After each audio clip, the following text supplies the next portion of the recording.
Hi guys, and welcome down to the first ever Keeping You in the Loop podcast. My name is Luke Houldsworth and I run CoasterGen, and my co-host for this podcast is Joe Marshall of the fantastic Facebook page Theme Park Insanity. Now, hey Luke. Hey dude, how you doing? I'm really good, thanks man. You? I'm good. We've been trying to get this off the ground now for a couple of weeks. We've been talking about this back and forth, and it's just great to finally be doing this now. It really is. It's absolutely fantastic, and we're really thrilled that we're getting this chance to work with you guys as well. You know, it means a massive amount to us, and obviously we've got so much great stuff sort of planned for this. So let's dive straight into it, mate. We should do. We'd just like to point out that this is our first pilot episode. We know the audio can be better, and any feedback is welcome as well. But yeah, like you said, let's get cracking. So I'll let you take the lead, and we'll go with Flamingo Land. Sounds good, yep. So as you're all aware, the brand new coaster is well and truly now underway. Really starting to come together with the coaster. There's a lot going on. They finished the first vertical loop. A lot of the ground sort of track is actually in place, and they started working on the Cobra roll. So we're really, really excited to see this come to fruition now. We're heading up towards 2020. It's going to be a big, big year for the park, and there's really a massive amount going on. Now, what we've also been doing is we've also been keeping an eye on other things that sort of relate to that as well in terms of the trains. We now know that the trains are on site. We've seen pictures of those. We did actually share a post on our Facebook page today. Did they have lap bars, right? They do have lap bars, yep, so we can confirm that, yep. So definitely no, horrible over-the-shoulder restraints. You're not going to be bashing your head around like you did on Colossus. Yeah. You've got a lovely lap bar, which, is typical of sort of the Intamin Blitz-style coasters. So if you know of Tiger over in Lynn Mackey, it's that sort of lap bar. And we believe as well at the moment that the trains have been stripped down, so they are going to be getting repainted as well along with the coaster. So there is truly a lot going on. I know, Luke, you've been sharing a lot of our posts as well, which is amazing. Yeah. We hope you're really enjoying that. What are your thoughts on this, mate? My thoughts is that after Icon at Blackpool, I think it's very smart the way they've marketed this ride. They basically told us straight away what it is. They've not done a Merlin. They've just come out and gone, we're building a 10 looping inversion coaster. You guys have all been talking rumours about it now for years, maybe 4 or 5 years now. But it was funny what the research we did prior to this podcast on when the actual track disappeared. I remember that, yeah. I looked on Google Earth, you could literally see the track vanishes. In the blink of an eye. Yeah, and the foundations for the ride were actually put in. What was the park called again? Hopi Hari? Hopi Hari, yeah. Hopi Hari, yeah. So we actually had a look, and when you get the Google Earth, you can go on the timeline and you can pull it back and forwards, and you can go to different years. If you didn't know you could do that, it's really fun to actually do that on different parks as well. It's cool to look around how things have changed. Oh, definitely. And if you look at the foundations over in Hopi Hari over the years and sort of up to present day, I mean, it's literally turned into a jungle, hasn't it? Yes, basically. Which is incredible, really. It is, yeah. That whole site's still there. And it's a massive park as well. I mean, we had a good look at that. We did. Now, back to my main point, what I was saying is just that after the way they've marketed this, that they've been honest with it, they've been open, and you can already tell that this American way of advertising rides, they throw out a layout and they give you the planning permission and all that kind of stuff, and you get a video years before it's built. Now, I'm going to say, the guys up there, what's the construction company up there called who's doing it? Because they're throwing it up. So the construction company is actually RCS. They're the one that actually installed Icon at Pleasure Beach. Wow. They recently installed Storm Chaser down at Poland's Park, which is part of their new area for 2020. Wow, okay. These guys work, and they work fast as well, and they really get it up quick. So is it a big team? I believe so. I mean, I'm not 100% sort of familiar with that themselves as a team site. I know they've got a lot of equipment that they do move from base to base. All the cranes they're using are their own. A lot of the sort of team on site are actually staying on site as well. I believe that they don't work on the Sundays. Just have that day off. They don't need to they don't need to the way they keep building that thing. I know. Tell me about it. It's crazy, man. But they're basically putting it out there. They're just cracking on and getting the job done. And I think it's fair to say that given the current projection, and I know they're finishing about mid-December for Christmas time, which every company does anyway, I think we can probably expect to see it up by mid to late January at the latest, I reckon. Possibly even a bit before that. When do you reckon it'd be testing? Ooh, my estimate now, I'm going to say probably March? early March. I'd say early March. Yeah, Yeah, definitely. that'd Yep. be awesome. And as soon as we get, a heads up that actually that is happening, we'll get somebody either up on site to take some pictures and Yeah. some video, or alternatively, I'll get in my car and drive straight over myself. Yeah, because Whichever. Flamingo's like your local park, right? It is, yes. It's about an hour and 20 from where. Yeah, yeah. That's cool. Nice and close by. Yeah, that's like Blackpool for me. Effectively, so, yeah. Yeah, so when Icon was being built, I was just really, really excited, like seeing that thing.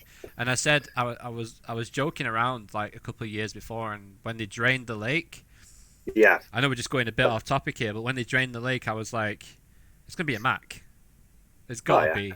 And Helix got designed and done up and all that, and I was like, yep, it's definitely gonna be a Mac. And then as soon as I saw the track type, I was like, yes. Matt, double launch. Yes. UK. Nice. Beautiful. Absolutely beautiful. And that is my. It's going to take a lot to beat that. That is my number one coaster at the moment. Like. Absolutely, definitely, yeah. I mean, it's a cracking coaster as Icon, but I'll come back to that later on. But the lap bars make it a lot more of an interactive ride, and I think that's gonna attract a lot of different audiences for Flamingo Land. And it's not just going to attract like the thrill seekers. I think people are going to actually be able to enjoy this ride, unlike Colossus at Fort Park. Yeah, You watch that thing going round, and it just looks painful. Yeah, I mean, to be honest with you, Fort Park's not one park we've actually been to yet. We've got that scheduled in for March or April next year as soon as it opens. Our main reason has been obviously the drive's quite a lengthy one, and we've not really had the confidence to do it. And it's expensive as well. It's very expensive. Well, it is. To get down there. Yeah, definitely kind of takes the cost of the entry out of the equation a little, which is nice. But I mean, looking at the videos of Colossus that we've seen, with those shoulder restraints, I know how those feel. It can't be a very pleasant ride at all. And having the lap bars, as you said, if you take into account how Icon feels, as you said, for instance, when you're going through that heartline roll, that hang time that you get as you go through. Yeah. You're going to be feeling that on that vertical loop. You're going to be feeling it on the Cobra roll, definitely on those last four inversions as you're going down towards, the station. Yeah. You're going to really get that essence of just that freedom, basically, that you have with that type of restraint. Yeah. So that's what's going to be interesting, and it's going to be. I think it's clear to say that out of all of the coasters that have launched in the UK over the last 5 years. I'm gonna go ahead and say it. This is probably going to be up there with Icon's launch. Like I think the amount of people that Flamingo Land are going to get just because of this. They're going to be getting people from all over the country. People are going to travel to ride this. Definitely. And those, even though you're getting these people that will say, "Oh, it's just another Colossus clone," really isn't. Yeah, no. If you look at the layout, the difference in that first drop, it's a Gen 2. It's got a cable lift. It's a Gen 2, right? It's a Rev 2, or Gen 2. That's the reason for obviously that different drop. The cable lift obviously gives it a more intense lift as you're going up, and also for the lap bars as well. So it's going to be a much more thrilling ride, definitely. I think so, and I think it's going to be better paced as well. I believe from what I've seen of POVs of that actual model, is that when it kicks out of that first drop, you're not stopping until. You're off. It seems like a lot more of a smoother, but a more streamlined experience than what Colossus is. Now, I can speak for Colossus. I did actually quite enjoy it. I like the layout, and the only thing is if you get on the wrong seat or in the wrong weather or something, it just doesn't feel right, and it never has. So I think this would be it's an upgrade. It's a massive upgrade of the Intimate model. Absolutely. And I think people who aren't excited, I think give it 2 or 3, 4 months after it's been open and the POV starts showing up. I think they'll be like, "Yep, I'm going to get down there and ride it." And then they'll be like, "Oh well, yeah, I should have been excited about this because actually this is a big investment for the North as well. Like in terms of Flamingo Land, this is a big investment for them, massive." It really, really is, and it's probably going to be one of their biggest investments they've made, in years. I mean, when they took the Bullet out and they built, Kumali and put that in there, I mean, that was a big investment. But this is according to them, it's a £20 million coaster. That's some big money. And not only is this, a good investment sort of short term, but this is really a long term investment to bring that custom back into the park, put back in general, and hopefully get some growth. And we can see some exciting things in that park's future. We really can. can. And I know a lot of people have said, Thorpe, they're going to get a sort of an RMC. I don't know. I really feel like Flamingo Land would be the perfect part to house the UK's first RMC. If you think of that type of design, with the iBox ones, how they look, you think of Untamed at Wallaby Holland. I can really see something like that fitting in at that park long term. I really can. Yeah. So who knows? We never know. No, you don't. And the thing is with RMC is they just pop up anywhere. I mean, like, look at Wildfire. Literally in the middle of the trees. Yeah. So I wouldn't be surprised if they choose Oakwood. Yeah. To be fair, I could see that actually. Just hopefully they won't convert Megaphobia before I get down there to ride it. But you know what I mean? I really hope they don't choose somewhere like Oakwood and we can actually travel to it without having to change. Like 5 or 6 hours away. Yeah. Well, anything's a time zone from up north anyway, so it's crazy. And it's Definitely. Cool as well that you guys at Theme Park Insanity, you're all based up north, right? Like us. We are, yeah. So we're actually based just outside Leeds, sort of Leeds Bradford area. Well, Leeds Bradford area sort of thing. So for us, north-wise, it's quite accessible to the likes of Lightwater Valley, Flamingo Land, and to be fair, even Blackpool from where we are as well. It's quite a decent drive, either way, really. Yeah. Yeah, so. I'm based in Manchester. I have people in the States, and James is down south, so it's difficult to. By the way, guys, just to let you know, we will be adding people into this podcast. We're going to be adding Wolf Raging 95, massive No Limits YouTuber. We do so much work with him, and it's going to be great to get him in. And we're going to get James in as well at some point as well. You guys know him as Planky Platypus on the channel. Yeah, so it's going to be, this podcast is going to be weekly, guys. This is going to be weekly. And we're really excited to see how this goes as well. So we really are. Make sure you subscribe to our channel now, if you're listening to this, and make sure you go over to Theme Park Insanity, subscribe to them. Just drop us a like, guys. Because you don't know where we're going to show up. We're also going to be doing some stuff on our Facebook pages with the podcast. We're going to split the podcasts up so everybody gets equal share. It's the best way to collab, basically, isn't it? So. It definitely is, yeah, and it makes sure that our content gets spread evenly across the board as well. So. What I want to say about you guys is that you just vastly impressed us. Like, all of our team are like, wow, they're just growing so quick, and the group. Thank you so much, guys. The group as well. The group's amazing. Theme Park Loopy, which is where the name of this podcast comes from, really keeping you in the loop. So it's definitely basically, guys. So if you didn't ask any questions. And when we asked you to before we recorded this, please I know we do. gave you the chance, to be fair, but it's fine. Please do, because we will answer them, or we will try and answer them. Leave and answer topics. If you've got topic ideas, let us know. Just give us some feedback in the comments. Make sure you like this video. Share it around, and let's get Keeping You in the Loop podcast out there, because we're the only people that are really doing this kind of thing right now in our area. Anyway, I know other people do it, but. The thing is, with our pages, if we have news, and I tried to do a news episode, and it was easy to do. It didn't take very long. There wasn't much editing, but this is great because you get to talk about topics and the news. Exactly, yeah. So speaking of the news, indeed, let's talk about London Resort, right? I know, exactly, yeah. I mean, that's a huge bombshell to drop today. The design work on the concept art, for you guys that don't know, has literally just been released, and we're now on the 5th. It's available everywhere. So it literally has. I mean, it's been on our page. I know, sort of you guys have probably shared it as well. But it's huge, and what they have in mind and what they're wanting to design is just absolutely immense. Now, what we've done at Theme Park Insanity is, we've drilled them a bit further, so I actually dropped them a message this evening. Is cool, guys. Listen to this. This is cool. Which, I'm really thrilled about. Again, I've shared this on the page, but what we've been informed is that basically they're submitting their official planning application in August or sort of summertime 2020. So that's next year, guys. And providing that all gets approved, we're looking for construction to start roughly at the back end of 2021 for a 2024 finish. Now, that really does give you an idea to the timescale, what they're planning to actually do in the 3 years that they actually have. And, if you look at those designs, there's so many different rides, so much immense theming, that's going to be some serious work for them to do. It literally looks like Disneyland.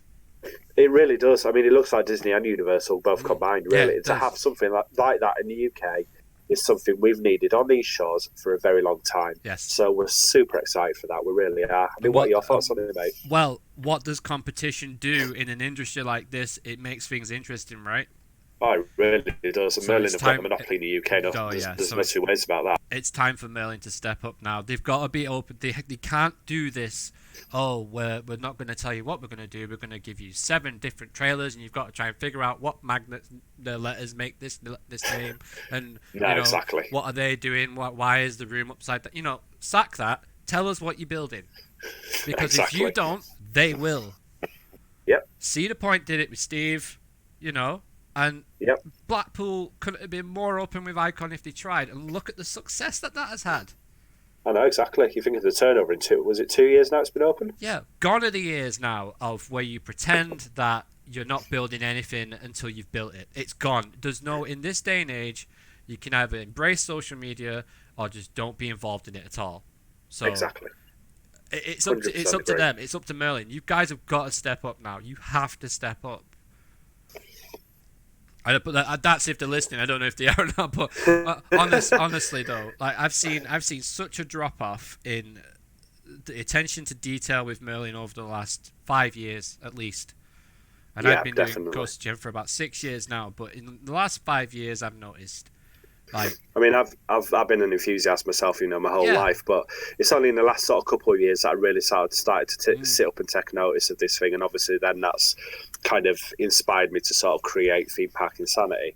Now, I mean, from that point of view, I completely agree with what you're saying. They're dropping, enigmatic hints. I mean, you look at Fort Park and what they've done over the years with all the various different things that pretty much amounted to be absolutely nothing whatsoever. Come on, guys. Darren Brown goes right. I can understand that because that is a concept that they've kept hidden to this date, like how it works, and only a certain amount of people know about it. Yeah, and that suits that vibe. Yeah. But something like Nemesis or Oblivion or Air, them times have gone. You've got to be open. You have to be. You have.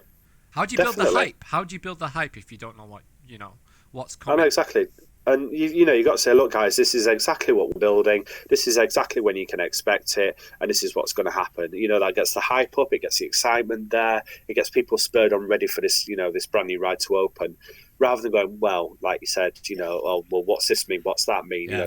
It's irrelevant in some cases. Like you said with the Darren Brown thing, that works perfectly fine. But with a roller coaster, just tell us what you're building, guys. Seriously. Because someone will find out, and then they'll ruin it for you. Exactly, yeah, and then that's just spoils the whole market, doesn't it? So. Yeah, that's what happens. But I mean, just going back to London, when we was looking at the concept art before, we were talking quickly on Facebook before. I can see 5 coasters in there. I can as well. And one of them looks like a massive Vekoma. Now, obviously, take that with a pinch of salt because it's concept art. Now, concept art can change, but going from the recent history of concept art from Vekoma themselves, it's been pretty close to what you see, Exactly. in terms of how the rides work out. Now, sorry, my voice went a bit there. But I think that there's definitely going to be a wooden coaster. It looks like there's in there. It looks like some sort of maybe S&S or Gerstlauer on the right hand side. Definitely, especially with that layout. Yeah, but I do think that is a big Vekoma, and it looks like it goes inside a building and outside of a building. You know what that makes me wonder though? It makes me wonder if that's going to be Star Trek themed. Because if you think about that history. Well, they've got ITV and BBC, right? They've got ITV on board. Exactly, yeah. They've also got Paramount Studios as well, hence why I mentioned Star Trek. Yeah. So you've got ITV's back catalogue of everything they've ever done. BBC's back catalogue of Doctor Who. Exactly, yeah. I mean, you've got Doctor Who. You've got some big IP stuff right there. Massive. There's so much you can bring in, and obviously they're going to want to make it typically, sort of British as well with where it's set to. So, there's all sorts of different things that, these rides could be, and I think that's kind of what adds to that excitement. Is the fact that you have no idea who's behind it. No, and as well is the fact that if our Olympics go from anything when we hosted the Olympics, like nobody knew what to expect with that, and then when we came out with that opening ceremony and everything, it just showed that there are people out there who give a damn about this country, standing out, to the world. And I think this is a massive statement. If we build this park, if it gets built, I know that they're submitting the final plans and everything, but with obviously the way nothing's concrete yet. Where everything's going with Brexit and all that, I don't want to bring that into it, but the way everything's going, the way everything's going, enough as it is. You don't know if it's going to go ahead. Now, if it does, it's going to be a massive statement to the world. Like, yo, guys, we do know how to build rides. We do know how to, you know, we're the home of Alton Towers. You know? Exactly. So people come from all over the world to go to Alton Towers. People can say what they want about Fort Park, Blackpool Pleasure Beach, but Alton Towers is, you know, it's massive. Alton Towers is something else. I mean, you think of the rich history surrounding that park. You think of the restrictions they've got in place there, what they've actually managed to do. The unique rides. That it's such a unique park. It really is, and I'm looking forward to sort of bringing that one into this cast later on as well, because we've got something that we want to sort of discuss as well. Right. So I look forward to being able to chat about that shortly. Yeah. So going back to London, then, if they decide to build, the first RMC. I know. I see where you're going. I mean, to be honest, you could see it, because RMCs themselves, especially the iBox ones, are big coasters, so that would be a big statement. It really would, And if you think of the likes of Steel Vengeance, Iron Gwazi, that's opening up at Busch Gardens next year, the sheer size of those coasters. Put something like that into that park, you're going to pull every enthusiast from around the country, from around the world, to come and ride that coaster. And that is, that's just one ride alone. So, and obviously that's a demographic of a thrill seeker, but it's the other stuff that they can offer as well, like the dark rides. We don't have many. We don't have many. No, we don't. We really don't. Name some. Darren Brown's Ghost Train. Okay. Jewel. Yep. Ghost Train at Blackpool. Kind of. Sort of, yeah. The Ghost Train at Blackpool. X. Well, it's not X anymore, is it? It's what is it? It's Walking Dead. Yeah. Something. Well, I mean, there's nothing massive there, is there? No, there really isn't, to be honest, in comparison to what they have over in the US and even over in Europe. They've got some big dark rides over there and some really, really well-themed dark rides as well. I mean, what's the best one we've got, really? I would say probably Jewel, with, the likes of the theming within there. Well, I mean, if you're going for tracked rides, Jewel, I think actual dark ride experiences, I'd go for Hex, would probably be up there. Hex, actually, I'd overlooked Hex. No, I'd definitely say that's the case. It always gets overlooked. It's such an underrated attraction. It's sad, isn't it? It's an amazing attraction. Yeah, it really is. It's cool. It's not too good though after you've had 3 beers from Woodcutters and then you go on it. I can definitely imagine. I mean, to be fair, unfortunately, every time we go, I'm always driving, so I never get that luxury. But I'll tell you something, I'm going to be staying over next year for that. You've got to do it. It's a fun place because you've got Intamin Valley there, and then you've got Hex. So if you get some good food down here and a good drink, it's a good day, man. And then throw yourself from Rita. Yeah, it's good. Yeah. Boof, off. Yeah. I hate that. Run into the brake run, the final brake run, the airtime hill into the final brake run is so brutal on that ride. Oh, it really is. It's painful, to be honest. It pops you out and throws you down. You go from minus about 0.3 Gs to about plus 4 in about half a millisecond. Like, whoop, bang! Nope. Poof, and you're it's off. Not nice. No, definitely not, no. It's a pretty good ride, though, Rita. I don't mind it. No, to be honest, Rita actually was a good addition to the pack, and even though it wasn't a secret weapon, it was a great move for the pack even to this day, because it still, pulls in the crowds. That's one of the longest queues all day. Definitely. Well, it is, yeah. And, you sort of think of how many other rides there are in the park itself. Yep. People still flock to Rita, so... They do. I mean, 13 obviously helps that along the way, but... yeah, definitely, especially where it's located, because it's pretty much next door. That is one of my favourite coasters, just because 13, how different it is. I mean, it's cracking, and the fact you've got that drop section within it as well, that, if you're riding that for the first time and don't have a clue that's coming, that's going to really knock the wind out of you, which is quite good. I've been on 3 different times with 3 different people who didn't know what was going on. My mum included, and I was like, yeah, it's not supposed to do that. She was like, what? And then we dropped again. Absolutely bricking it. Yeah, it was fun times. Yeah, it's good. I mean, I mean, obviously, we said we'd do Blackpool, but I think actually let's do Alton Towers first and get because we're kind of on the subject anyway. Yeah, sure. So Secret Weapon 9 then. Alton Towers dropped that on there in, well, was it Twitter? In like an enigmatic sort of message where it said, what is top of your Christmas list? And SW9 was thrown in there. What do you make of that, mate? Well, I've noticed around the Dark Forest area for the last couple of years now, before they built Wicker Man, that there's been a lot of clearing, especially behind 13 and towards where the Sky Ride drops off. Yeah. There's a lot of clearing on that side, and there's a lot of clearing on the other side. Now, I don't want to get anybody's, melons twisted, but the idea of this cross valley coaster could actually probably be a thing at some point, because you stay below the trees. You're not in listed area. You can do what you want to an extent, but the problem that John Wadley had was that you couldn't get people on and off efficiently enough. No. But obviously that's changed now over the years. There's different ways of doing things. Yeah, definitely. But just next time you're on the Sky Ride, guys, just have a look. When you're going into the Dark Forest, or you're coming out the Dark Forest towards Forbidden Valley, you can see there's a massive clearing to the right-hand side, just after Rita's turnaround.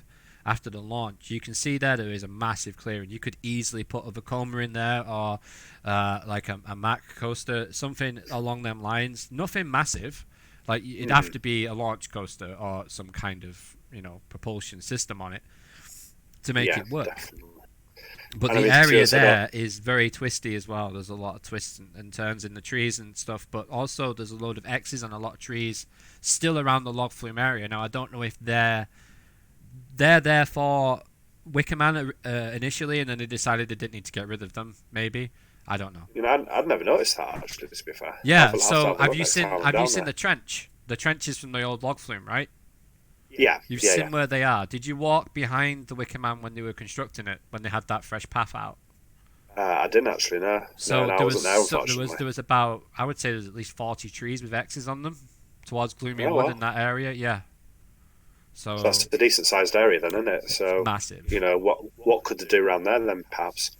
Whether they've got something sort of sitting in the pipeline for that. I mean, one of the other things as well is, speaking about potential sites, they've obviously recently put in that planning to sort of change the surface of those overflow car parks. Yeah. Now, at the moment, obviously, they're just grass, but I think what they're planning to do is landscape them and turn them into solid, proper car parks. Does that suggest that we're going to be seeing a new area at Alton Towers in the near future, in the car park that's behind Galactica? Because if you think that car park at the moment doesn't tend to get too sort of full, and it would obviously, if you did open up a brand new area within there, flow very nicely going from Forbidden Valley into there as well. So maybe does that suggest that they're kind of looking at that as a possible, future investment as well? Well, I think the car park situation is a completely separate situation. Hear me out, because where the overflow car park is nowhere near the actual inside of the park. It's literally just access road in and out. Right. So if you count from the entrance and you go to what you see, the fence that blocks off Catania Canyon. Yeah. And it's like opposite that, but down to the left-hand side. Right. So it's outside the barrier. Now, that idea, what you just come up with, using the car park behind Galactica, now that could be part of this clearing on either side of the valley. You could be onto something there. That could be something there. And that is a good point as well. I mean, as well, when we've been, walking sort of down the 13 Q line over the year, over this year as well, we've seen quite a fair bit of tree clearing around there too. Yeah. Nothing sort of in terms of planning or anything like that, or any sort of markings, etc. But we've definitely seen a big space opening up around there. I've seen a lot. Now we've got to remember that this park is very old, and it was basically just a nature park. Now, when they initially plant stuff, they don't realise how much maintenance it takes. So maybe it is literally just an overhaul maintenance, tidying up areas that look untidy from different viewpoints. That could be that, but it's too coincidental, the fact that as soon as they started to clear it up, that they were going to build something by the flume. Exactly. It all happened around the same time. The X's went up on the trees came down. They cleared areas from the log flume, the trenches come out, some of them stayed. Don't know why they've kept some of them in. I do not understand. No, to be fair, I don't either. It's a bit bizarre, really. Yeah, I don't get it. Don't get that. No, a bit strange. Yeah, look what you used to have. Oh, thank you. Yeah. I know exactly. But yeah, it's bits of it left. It's nice plus you can go on now instead. So Yeah. it's like a bit. Oh. But Yeah. Yeah. So I mean, there's a good part of me kind of wondering, sort of if we're going to be seeing an announcement within the next sort of year or so. I mean, it would typically follow their announcement style as well in terms of when they actually start to drop the news. Yeah. And obviously, planning wise as well, it's going to take a good couple of years. So I think that SW9 is already on their minds. I think they're already thinking about it. And I reckon it's already done. To be honest with you. So moving on to cluster types. And what do you reckon is the most likable candidate for it? Or likely, sorry, not likable. Likely candidate. Likely candidate for Alton Towers. In terms of their next coaster. I don't know. It could be anything with Alton Towers, but I would say if you wanted to, because let's be honest, the Wicker Man wasn't what everybody expected it was going to be. No, it wasn't. And it really peed me off when John Wadley retires from Merlin Entertainments and then they build a wooden roller coaster. It's like, what the hell? I know. After spent all of those years with all these different designs they put together for them as well. They went to retires and then here you go, John, here's a... Can you come and reprofile these 2 drops because they're not very good? Yeah, I'll do that. Best part of the ride. It's like a kick in the teeth for the poor guy. Is. Yeah, he's an absolute legend. But I think that basically it's going to have to be something that's modern. It attracts for enthusiasts, so it has to be something like a Vekoma or a Mac. Yeah. Because they just win at the moment. Vekoma and Mac, they're just creating they really are. all kinds of craziness. Intamin, maybe an Intamin Blitz.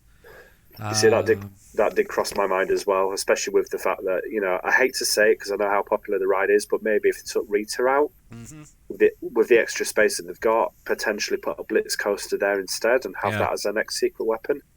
Then again, it doesn't really follow the world's first, does it? So unless it does something that none of us do. Well, of course, yeah, there is that too.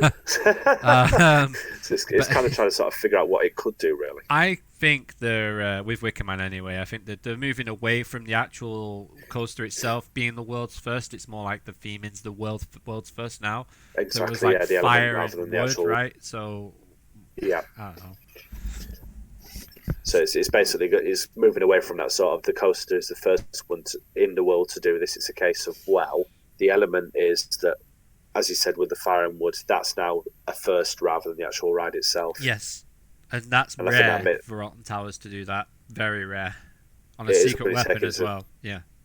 Definitely, when you take into account sort of their previous records as well. So it's the first wooden coaster with the weirdest lifter as well. I think it wins that title. And then when you sort of going up and you like lurch forward, throw back, lurch forward, throw back, and then you get over that first part, and it's just a nice smooth ride from that point on. It's just really funny. It is bizarre. Because like everybody's in the queue sort of stood there and they're all just laughing, and then you can just see people like bouncing backwards and forwards in the seats as they're going up. It's crazy. Yeah, it is. But I think it's going to be either a Vekoma, Intamin, or Mac. I can't see it being another B&M, although B&M would be great. It would, definitely. Now, one controversial opinion that I have is that maybe it's time to say goodbye to Galactica. I could actually kind of agree on that one because I think they tried the rebranding. It didn't work. VR was an absolute failure, in my opinion. It didn't work. It was. They've gone back to how it used to be now. We've only running one station now, though.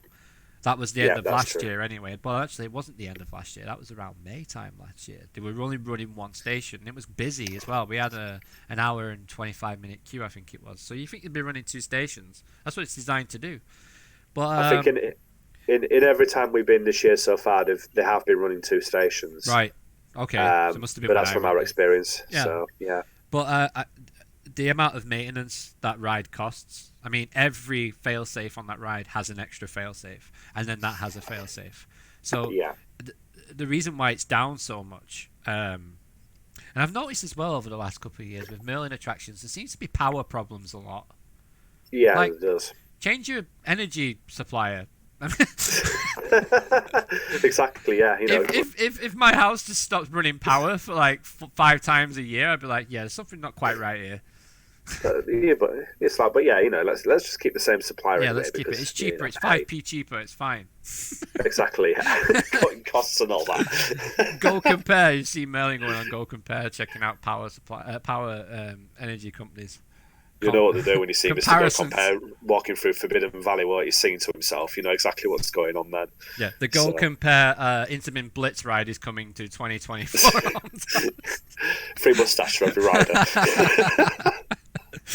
That could be a thing. But yeah, I've noticed it around all of the milling attractions. Really, is that there's been record numbers of power outages, especially towards Forbidden Valley, Galactica Nemesis way, and 13 as well. 13 struggled.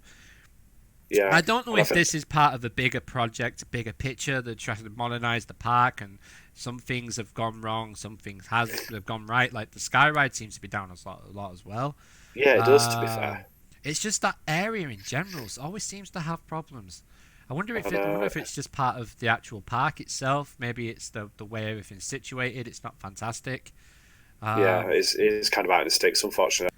It's the only thing about Alton Towers. It could be anything. Yeah, but once you get there, it's like paradise. Oh yeah, quite literally. Especially when it's with just all amazing. The variety you've got. Yeah, it's something else. When you're walking down Tower Street and you can see, those famous towers in front of you, you know exactly what you've got for your day. You really do. Definitely, lots of queues. Oh yeah, well, and 4 hours to get lots of wait times and plenty of spend on passes, but But someone that likes to stay open a bit longer than Alton Towers is Blackpool Pleasure Beach. Now, we touched on this a bit before, but what do you think? What do you think next for Blackpool Pleasure Beach in terms of investment and what they could possibly get rid of, what they could bring in, who they could bring in, what kind of ride, that sort of thing? What's your opinion on that? I think, to be honest with you, I think the next move that Blackpool need to make is a decent new flat ride. Now, I've gone over and over this in my head, and to be honest with you, the one thing I can really see working in that park is a gyro swing.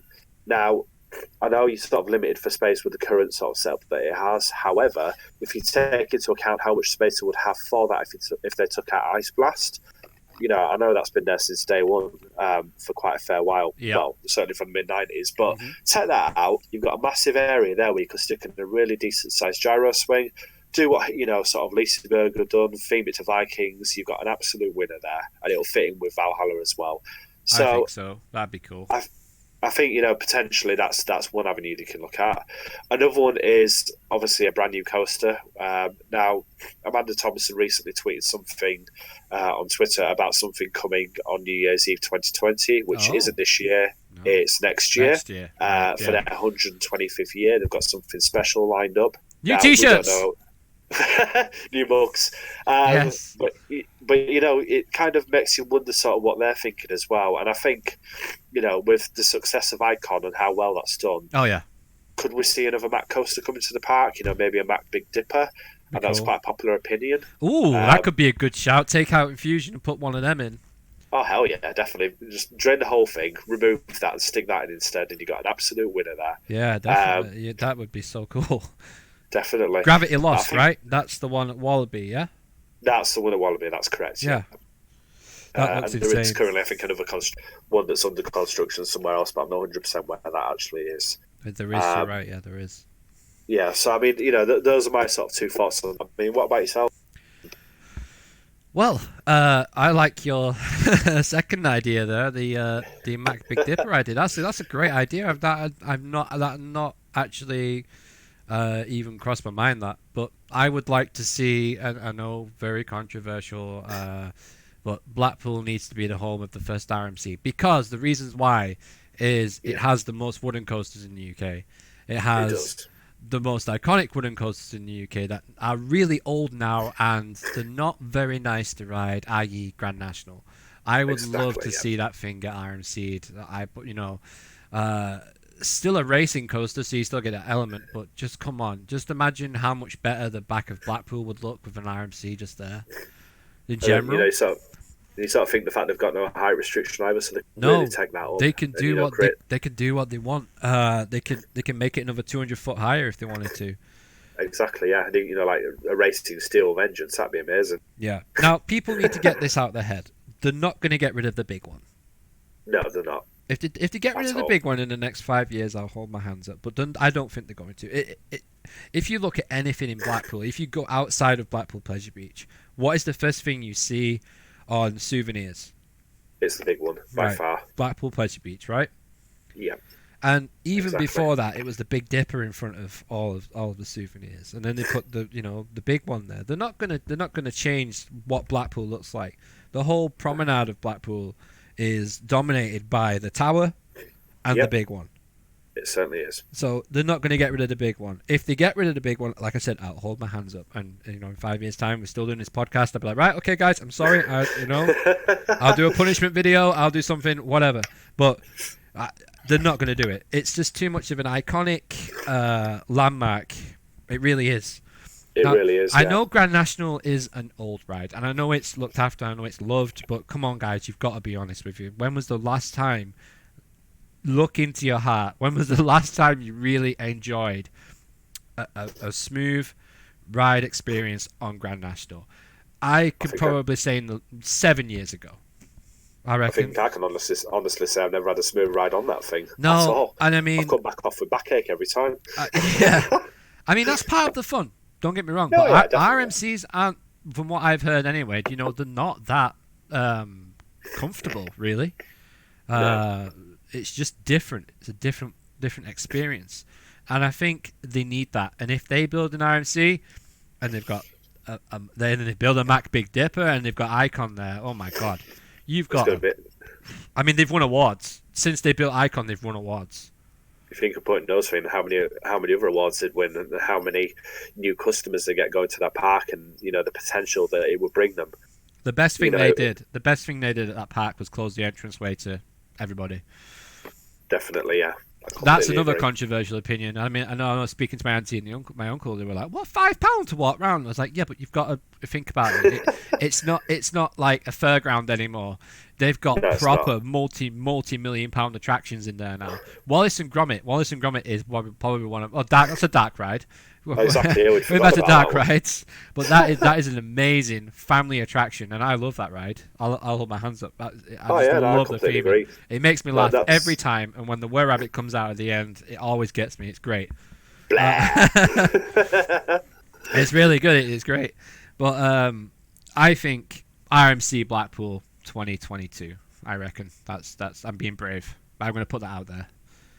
I could see that happening as well, to be honest with you, especially, like you said, with the amount of wooden coasters they've actually got there. Mm-hmm. I reckon that could very, very well happen. And I know a lot of people say, Fort Park, but I think, to be honest with you, I don't see Fort Park getting an RMC anytime soon. I think if it's going to be anything, it's going to be GCI, to be honest with you. So, Blackpool. Well, there's a reason why it could be a GCI. I think Wicker Man was part of a deal. I've said this for a while, that Wicker Man was part of a deal. You don't just randomly not build a wooden roller coaster, then your company builds one. I think it's part of a longer term plan. Now, I think Fort Park are adamant to get in the hotel.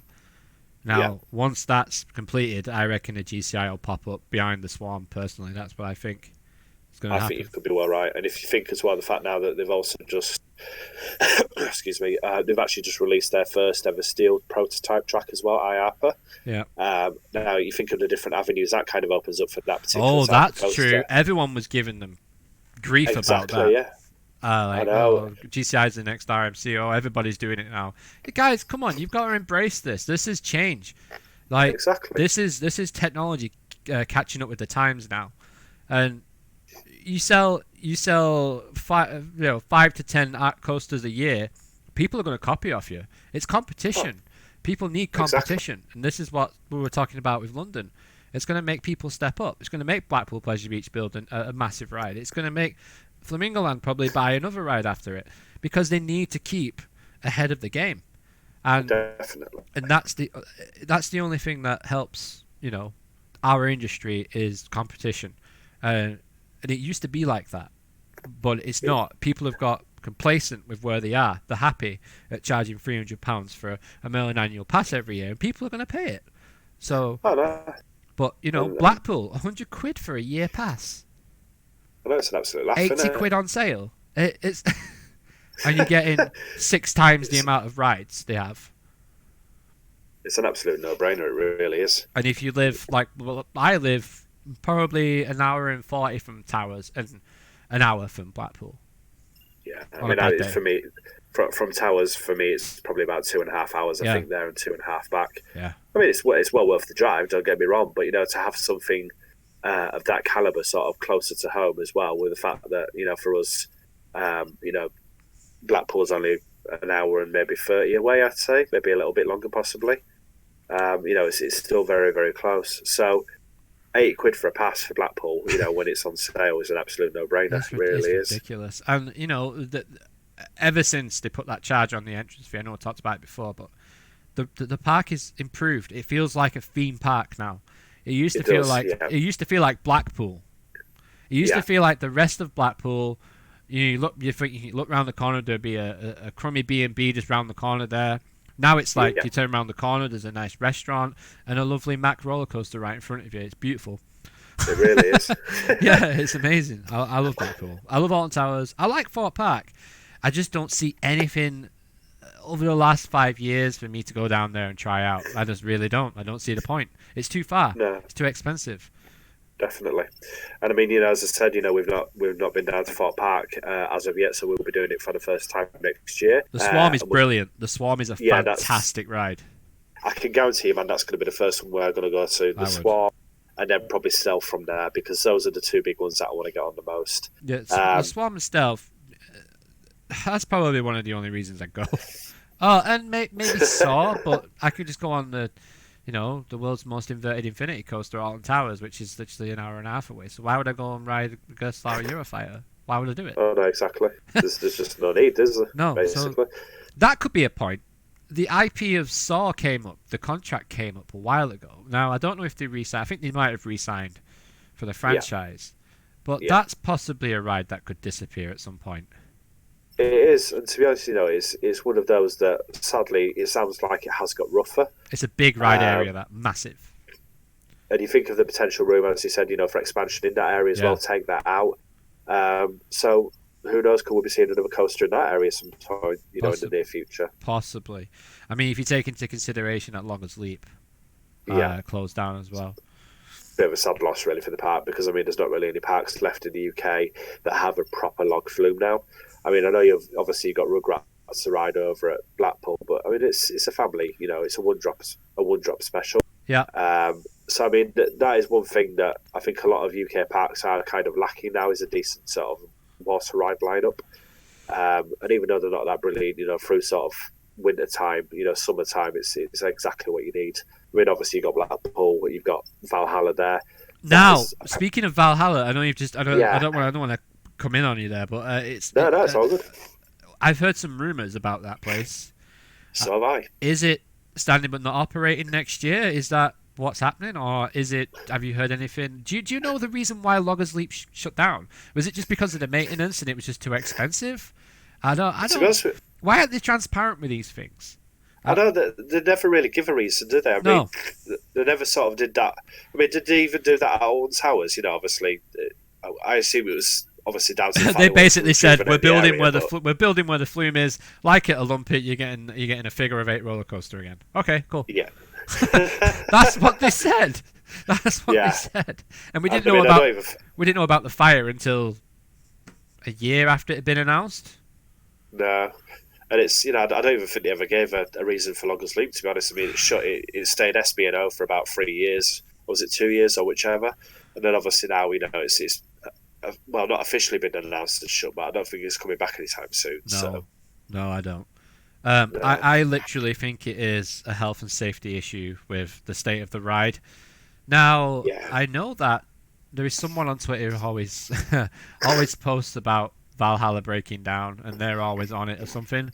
I don't know who. I can't remember who it is exactly, but if you were listening to this and you are the person who posts that on Twitter every day during the season, just give us a shout on Twitter and we'll get back to you, because it's quite funny actually following. Every time you go on Valhalla, I don't know who you are, but every time you go on Valhalla, you're always saying, "Oh, it's broke down again. It's broke down again. I've had to get off. I've been evac'd." Another evac credit. Yeah, I don't know who this guy is or person is. I don't know, but it's hilarious. Now, do you reckon that could be a reason why it's struggling to keep going with, it's been there a while now. It's been there a while. It has. It opened up in the year 2000, so it's coming up to its 20th anniversary next year. Oh my God, it is, isn't it? It literally is, yeah. I remember the old log flume behind it. Did you go on it? I did, yeah. Absolutely loved it. I really did. That was so cool. That lifter really was incredible. He's so high. You didn't realise how high he was. You didn't realise that until you were actually at the top and about what to was go it down. Called? What was it called? Can't remember, Splash shoot or something. I don't know. I don't know. Comment below, guys. What was the ride called at Blackpool Pleasure Beach before Valhalla was built? It was on the left-hand side of the car park as you look at the entrance. It was wasn't it where Infusion was? No, that was the actual log flume. So this was a different one. So the one where Infusion I'm sorry, I'm getting was a circuit log flume. The one that was to the left of Valhalla was literally a drop, similar to Tidal Wave, but it was just a straight drop down. But going back some years there, I did go on it a couple of times with my dad when I was younger. But I can't believe that Valhalla's 20. I know. I mean, to be honest with you, Valhalla itself as well was Jeffrey Thompson's last big investment at that park, or last big project that he was involved with. Yeah. Now that'll be something that's quite close to Amanda Thompson's heart. Yes. I don't think she's going to want to be removing that ride anytime soon, and I think there is a very strong chance, given its current performance record and history over the last year or so, that it could well be SBNO next year. So they can do that work. They can replenish the effects. They can fix all of the problems. Maybe possibly bring in some new boats. I don't know. There's nothing confirmed, but it is something that's needed, and just bring it back up to its former glory that it deserves to be. Because it's such an iconic ride for Blackpool as well. It's Valhalla. Yeah, it is. You can't go there and not go on it. You really can't. No, and it's one of the best themed log flumes in general. Like, it just really is. The effects that are in there. Well, like I said in my review on the website, guys, on CoasterGen.com. Read over there and check the review out, but I didn't give anything away. I basically just said there's some amazing effects in there, and there's fire, there's fountains, there's temperature drops, there's everything, but you don't know when it's going to come, and it's really interesting, and it keeps you on the edge of your seat all the way. Even though you've been on it 9 million times, you'll get taken back by how good it is. Oh yeah, definitely. I mean, the drops are insane. The drops are high. I still can't believe that thing hasn't got some sort of form of lap bar on it. Especially considering that second drop, that double down one. You get absolutely soaked. It even says don't lean forwards. I mean, there's a reason it says that, because that drop is insane. It is. It really is. It's massive. It's probably would it be as big as Tidal Wave? I'd reckon so. Yeah, definitely. I mean, it's huge, and then you go down. Obviously, you got all those fire effects at the bottom. But because you're in the dark, you're a bit disorientated as to where you get taken back, right, by everything that's going on. It's great. You do, yeah. And even though you sort of lay it out in your head and you think exactly what's coming next, you never do, because there's always going to be something that's thrown at you that you just completely forgotten about every single time. And I think that's probably the best part about that ride. So maybe the point you just came up on there was it does not have any lap bars, any safety features for the train itself. Maybe that is what is going to happen. Maybe it's going to get Intamin it's going to get ripped out, and Intamin are going to come in and maybe like a Chiapas or something like that, make it a new ride system. I mean, that could work. If it could, yeah, definitely. And obviously it would bring it up to the times. It would make it far more reliable to actually run, and there'd be a lot less problems on it, and obviously there'd be far less evac creds as well. So and it'd keep it going for years to come as well. It really would, yeah. I think, to be honest, with that ride, I mean, I know it's 20 years old, but I think that's kind of what it needs. It needs bringing back up to current standards. And it also needs a bit of tender care and love as well, because if you look at the fact that there's so many effects that are down, the water tunnel that you go underneath, that's spraying everywhere now. You might as well be running yourself under a flipping shower. How wet you actually get. And also with that first waterfall as you're going, I know there's a few people this year that have ridden that basically it didn't actually turn off, and they just got absolutely drenched. I put my hands up for that. That happened for me. Yeah, so I mean, and it stopped. It stopped. The boat stopped underneath the waterfall. Oh no! I mean, for some poor souls, that's just the worst look you can get in it. The whole thing. You might as well probably have been swimming for the amount of water that got in that boat. I was very wet, and when I went on it with James, that didn't happen that time. But There was about 3 lads in front of us, and we were towards the back of the boat, and they all ducked, and I didn't, and I got hit by the biggest wave I've ever seen on Valhalla, and it came off. And even in the vlog on our YouTube channel, I think it's in part 2. It says how much how drenched I got. You can actually see like I was leaving footprints. We went on Grand National. We went on Grand National slightly after we got a coffee from Starbucks, and we went on Grand National. And you could see, because obviously it's a wooden station, you could see my footprints like all the way to the train and all the way back down the station to the exit. It was fun, but it's a fun ride, and it warmed up, and it was refreshing. It's clean water. It's fine. Yeah, definitely. So I think it is literally just going to be a maintenance thing. Yeah, and I think it's just sort of bringing it up to standard as well. But I think if it was out of action for the next season, I don't really necessarily think that's such a bad thing. No, because it really gives them the time to really get to grips with things and get it sorted and back up to where it should be. Yeah, definitely. And it's sad that it's out of action, but as I said, it needs it. So it definitely does. Right. Yeah. So, do you want to talk about anything else? Are you happy to wrap it up there? I think, to be honest, we've covered quite a fair decent amount of different things today. I really hope that you've all enjoyed sort of listening to this first pilot episode. I know I've definitely enjoyed making it with you guys. Absolutely. So I look forward to sort of being able to do the same every week going forwards. Yeah, it's been absolutely amazing, mate. It's been good. So like I said in the start of the podcast, guys, give us some feedback. Let us know. Comment below. Like this video if you liked it. If you didn't, you know what to do. But, subscribe to our channel. Subscribe to Theme Park Insanity. Follow us on all our Facebooks. The links will be in the description below. And that was the In the Loop podcast.